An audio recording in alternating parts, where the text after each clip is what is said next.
বিশ্ববাংলা পর্যন্ত যাওয়াটা ইম্পর্টেন্ট বল। তোমরা বিশ্ববাংলা গেট দেখেছো কোনো সময়? দেখোনি তো, এর জন্যই এত কষ্ট। আমরা দেখেছি তো, সব জানতা গামছা কাঁদে আমার মা। কেন আমার কাকুর বিশাল দাবি, বলছে হোটেলের প্রোগ্রাম, হোটেলের প্রোগ্রাম। আমি তো বলেছি একদিন আমাকে ভেতরে ঢোকাবি। একদিন তো তুমি তোমাদের পয়সা দিয়ে আমাদের ঢোকাতে পারো মা। না বলছে আমার মার আবার দাবি কি, বলছে আমাকে একদিন ওখানে নিয়ে যাস খাওয়ানোর জন্য। তো ফাইনালি আমরা এখানে উঠে গেছি।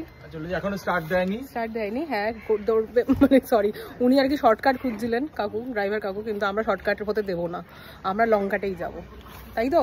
বিশ্ববাংলা কি বলতে হয় জনগণ, আসলে মেশো আর মাসুমুনি কোনোদিনই দেখেনি। আর আমাদের তো জল ভাত, এদের কাছে জল ভাত না, তার জন্য ওখান দিয়েই যাবো। চলো।